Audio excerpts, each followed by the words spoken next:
semuanya, kenalin aku Putu Valerian Hernanda, bisa dipanggil Nanda atau Bri. Aku dari Prodi Farmasi. Nah, di video ini aku akan menemani kalian dalam perjalanan bioproses pengolahan kopi. Pertama-tama, kita perlu perkenalan dulu dengan apa itu kopi dan apa itu bioproses kopi.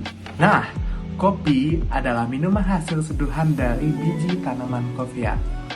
Kopi menjadi salah satu komoditas bioindustri yang melibatkan interaksi antara bahan hayati, mikroorganisme, dan rekayasa proses di setiap tahapan prosesnya.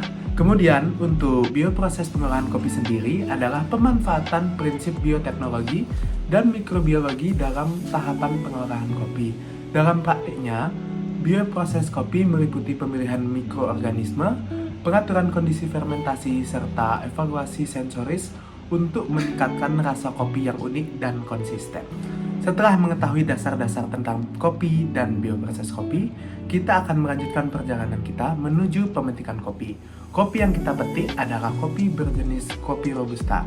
Robusta sendiri adalah salah satu spesies kopi yang dikenal dengan produktivitas yang tinggi, ketahanan yang baik, serta kafein yang cukup tinggi. Perjalanan petik kopi dimulai dari kampus 3 Sanata Darup. Sesampainya kita di sana, kita diarahkan untuk berkumpul terlebih dahulu di rumah Pak Hilda.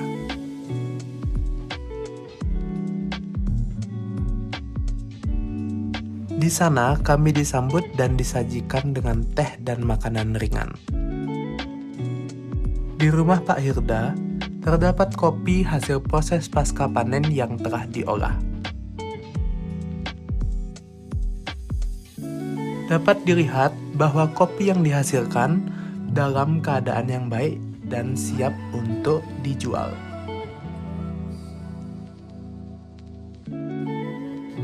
Setelah itu, kami berkumpul dan bersiap untuk menuju kebun milik Pak Hilda, didampingi oleh Pak Hilda sendiri.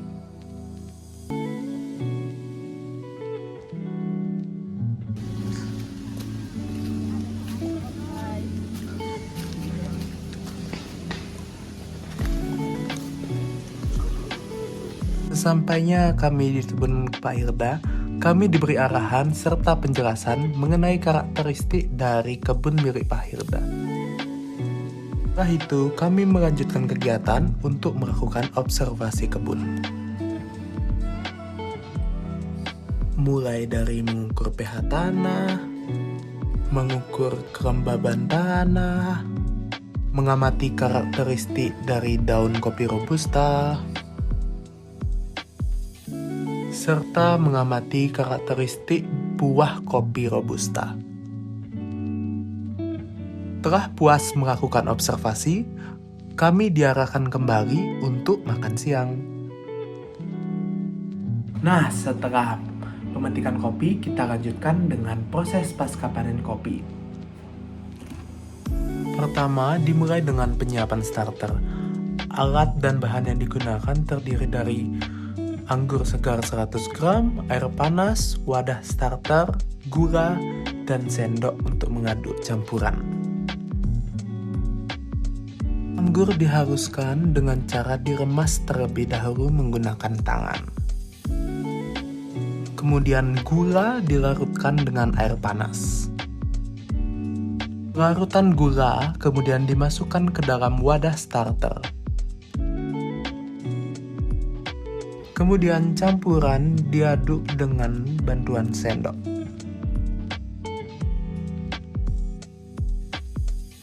Terakhir, wadah starter ditutup dengan kain, kemudian starter diamati selama 5 hari.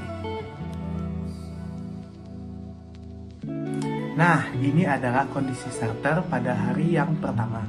Dan ini adalah kondisi starter pada hari yang kelima. Pada hari yang kelima, starter sudah siap untuk digunakan dalam proses pasca panen kopi.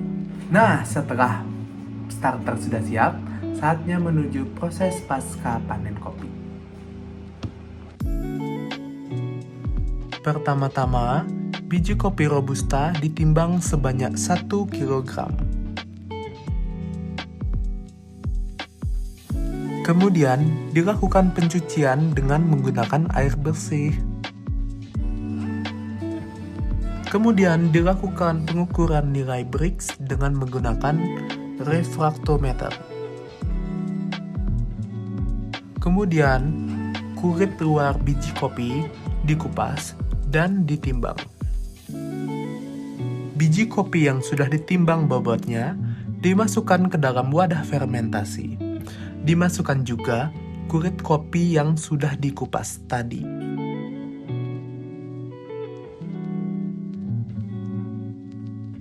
Dilakukan pengukuran pH dari starter.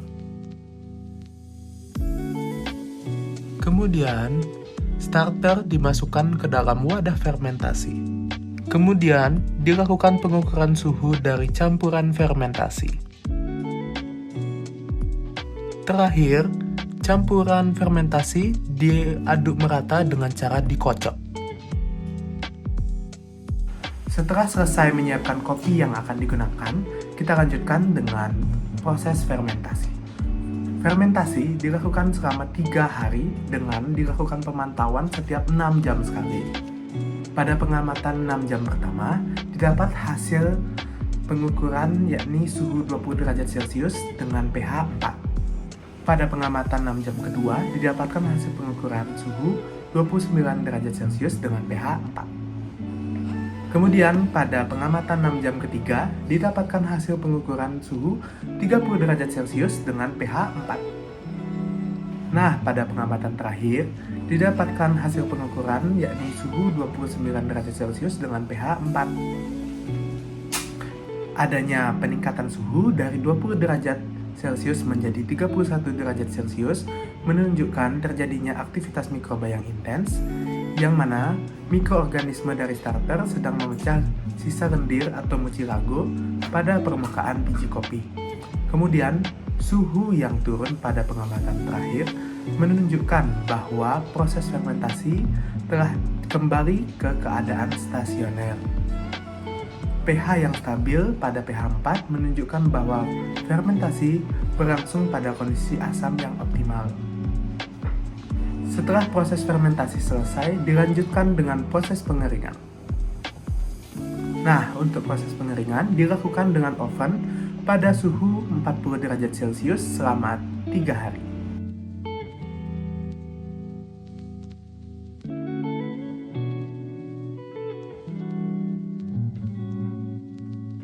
Kopi yang telah diletakkan pada wadah besi dimasukkan dalam oven. Setiap hari, biji kopi dicek dengan dilakukan penimbangan untuk mengetahui penurunan bobot selama proses pengeringan.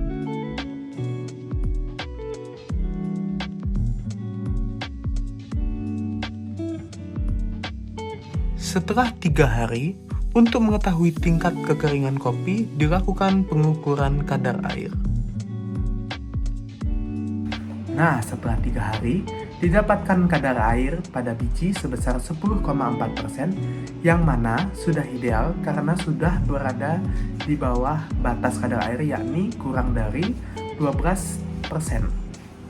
Nah, karena proses pengeringan telah berjalan dengan ideal dengan hasil yang baik, sekarang dilanjutkan dengan proses pengupasan kulit tanduk. Biji kopi akan dikupas kulit tanduknya untuk mendapatkan green bean. Kemudian dilakukan pemilahan biji kopi menggunakan SNI. Kemudian dilakukan penentuan densitas kopi. Berdasarkan hasil pemilahan, didapatkan kopi dengan grade 5, yakni tidak memenuhi syarat komoditas kopi untuk diperjualbelikan. Untuk hasil dari SNI-nya dapat dilihat pada gambar di atas. Setelah didapat green bean dalam kondisi yang baik, dilakukan proses roasting untuk melepas kulit ari dari biji kopi. Proses roasting dilakukan dengan alat roasting yang sederhana. Pertama-tama, biji kopi ditimbang sebanyak 100 gram. Kemudian dilakukan proses roasting selama 20 menit. Didapat biji kopi dengan karakteristik profil kopi dark brown. Dan tibalah kita di penghujung proses pasca panen kopi, yakni proses cupping. Kopi yang telah di roasting akan ditimbang terlebih dahulu dan dimasukkan dalam tub. Kemudian biji kopi dimasukkan dalam grinder kopi dan langsung masuk ke dalam gelas. Kemudian serbuk kopi dilarutkan dalam air panas. Dilanjutkan dengan pengukuran pH dari seduhan kopi dan juga suhu. Berdasarkan pH, seduhan kopi memiliki tingkat keasaman yang moderat dan rasa yang seimbang. Dilakukan juga pengukuran TDS. Berdasarkan TDS, diketahui bahwa kopi berasal dari ekstraksi tinggi dan menunjukkan bahwa kopi pekat. Kemudian dilanjutkan dengan sesi scoring kopi.